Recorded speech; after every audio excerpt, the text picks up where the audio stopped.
Good morning, and let me take this time to formally welcome you to English 112 Composition 2. My name is Joseph Lewis, and I will be your instructor for this semester. I am creating this video to talk about our first major writing assignment, which is the annotated bibliography.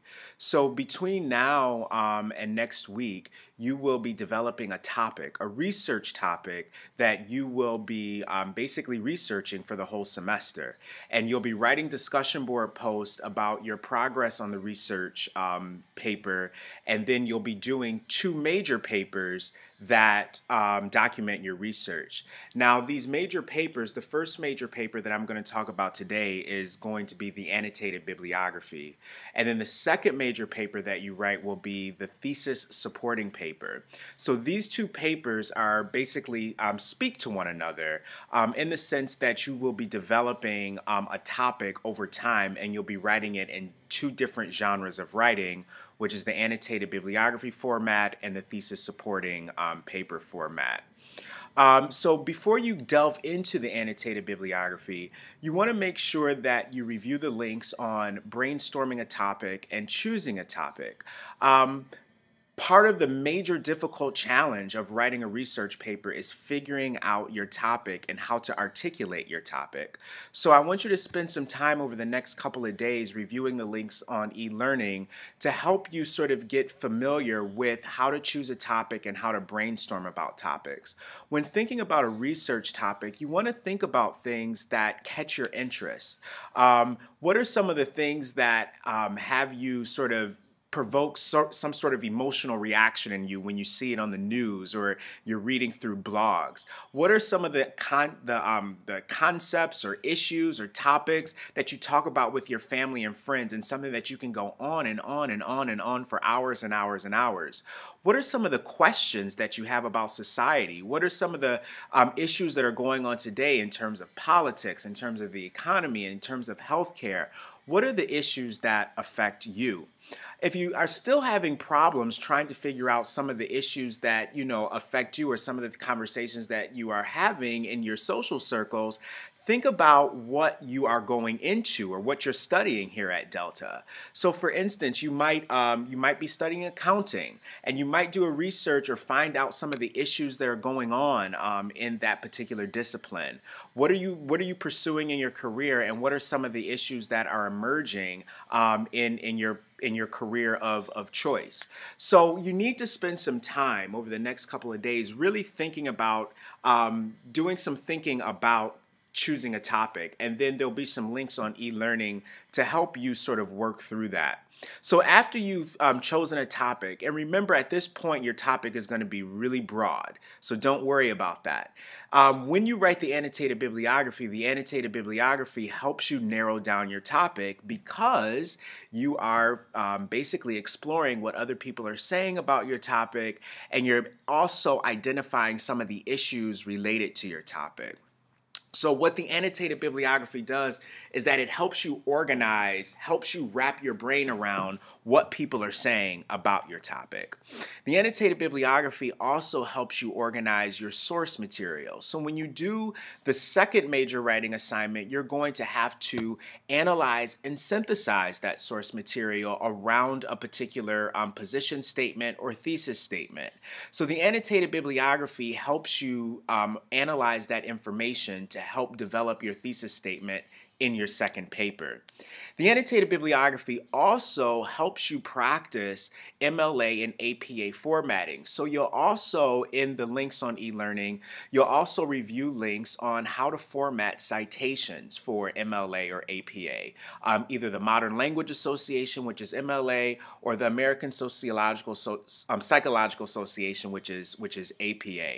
And you basically get to choose. And I have links on eLearning that talks about those different formats and how and when to use them. But usually the rule of thumb I say is that if you're pursuing a career in the social sciences, the sciences, any technical fields, you'll probably be using APA more often in your classes. If you're pursuing fields in the humanities, if you're pursuing a field in language, for instance, you'll probably be using MLA in your classes after your more writing intensive classes after this class. So use what, at this point, what's more comfortable for you, or, you might want to try something new in terms of using APA if you know that you're going into psychology, for instance. So coming back to the annotated bibliography is that what the annotated bibliography does is that it helps you organize your citations and your works cited page for your final paper. And basically what you're doing is that you're listing the sources that you found on your topic, and you're talking about those sources. So you'll take each source, you'll make a works cited entry, and you'll see that on the samples that I have in the annotated bibliography section. And you basically describe and discuss each source. You'll talk about things like, anything about the author's background. You'll talk about the rhetorical information. So for instance, who is the author's audience? What is the author's purpose? Does the author achieve that purpose? What are some of the things, or what are some of the pieces of information that the author uses to support his or her main point, or to give you a sense of their purpose? What sort of mode does the author use to get their point across? So is this in the form of an academic article? Is this in the form of a blog? Is this in the form of a YouTube clip? Keeping these things in mind will help you familiarize yourself with the information that you're using for your research, so that when you do write your final paper, things won't be so difficult. You won't feel like you're writing from scratch. You'll already have that information. Another really important thing about the annotated bibliography is that one of the things that I prevent in writing research is that what you don't want to do is that you don't want to develop a topic and say, this is how I feel about this topic. Now let me go find the research to support what I'm saying, and let me regurgitate that, and here's my research paper. We don't research that way on the college level. The way in which we approach research is that we have to sort of let the research guide us. And so it's kind of like this back and forth exchange between, here's me articulating my topic, and here's what I'm learning about what people are saying about my topic. And as I'm going back and forth with that information, my topic becomes a little bit more narrow, becomes a little bit more concrete, but at the same time, I'm also learning, and I'm also letting the research develop my next move, my next step. And so in the annotated bibliography, you'll do a lot of that. You'll do this sort of, here's what I'm learning from this source, and here's how it's developing my larger sort of response to the information about my topic. So in each of your entries, you can also talk about, is this source useful in your research? What other pieces of information does this source lead to? So maybe you're finding a source that's dealing with the Affordable Health Care Act issue right now. And so you're learning about, a particular aspect of that in that source, and then it makes you want to, delve into that a little bit more, which guides how you find your next source. So that's another thing that's important about the annotated bibliography, is that it helps narrow your topic of research. And then again, it's this back and forth interaction between learning about your topic and then articulating your topic, so that you have all of this stuff that you can draw from when you actually write your second paper.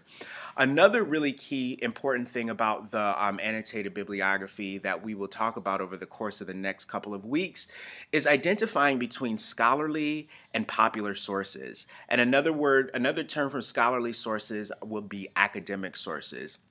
So one of the things that you're going to be doing in this annotated bibliography is that you're going to be analyzing at least 2 academic sources. And our academic sources are found on sites like Google Scholar, which I'll send a link to Google Scholar through the announcements page at some point. And then you also want to use Delta College's library or library websites. And so I have a link on the content section that walks you through, that gives you a tutorial about Delta College's website. You want to stick to websites or databases like EBSCOhost. first search. These are some of the things that will give you access to academic articles. And you'll see on e-learning the differences between academic articles and popular sources is that academic articles are usually written by specialists in the field. They don't have any advertisements. They're not written for mass consumption, and they're also, I'm sorry, my computer has just, they're also not written, they're not written for mass consumption, and they're also not written for profit. So academic articles, scholarly sources are written to be housed in libraries. They're written for students. They're written for specialists in the field. So a lot of times you won't see advertisements. You won't see glossy pictures. A lot of times they don't come off as being fun to read because they're dense. They have a lot of jargon particular to the field. So you will have to make sure that you take your time analyzing these sources, and then you can also use popular sources as well, doing sort of like the Google searches for popular sources. But the idea in the annotated bibliography is that you're able to identify the differences between popular and academic sources, because when you write your final paper, your thesis supporting paper, being able to tell the difference between popular and academic sources is only going to enhance your credibility as a writer. So that's another big takeaway from this annotated bibliography, is to be able to identify the differences between the scholarly academic type of sources versus the popular sources. Not to say that one is better than the other, not to say that all popular sources are bad and all academic sources, scholarly sources are good, but it's more so that you as a writer have an awareness of how you're sort of situating your credibility. So for instance, if you're taking a position on a particular issue and you're using research to back up your position, you're not going to use to back up your position research from a blog written by a blogger who just sort of has this opinion about the topic. You will supplement that. You will enhance your credibility by talking about the issue from scientists, specialists, people in the field that actually have been researching this. So, using the annotated bibliography or writing the annotated bibliography helps you sort of figure out the types of sources and the credibility of the sources that you should be using for your paper. So that's pretty much it in terms of the annotated bibliography. Again, this is supposed to help you organize and articulate your topic to help you in your paper number 2, which is the thesis supporting paper. So the annotated bibliography and the thesis supporting paper are connected around the topic that you choose. And this topic will develop over the next few weeks. So don't fret if your topic changes a bit, it evolves, and you find yourself narrowing. So make sure that you read the news and announcements on the e-learning page that gives you all the directions of what you're supposed to do for this week. Make sure that you read the content and particularly focus in the annotated bibliography section on the content section of e-learning. If you have any questions, comments, or concerns, please let me know. You can post to the discussion board for questions, or you can send me an email. So in the meantime, happy reading, happy writing, and I will see you in cyberspace.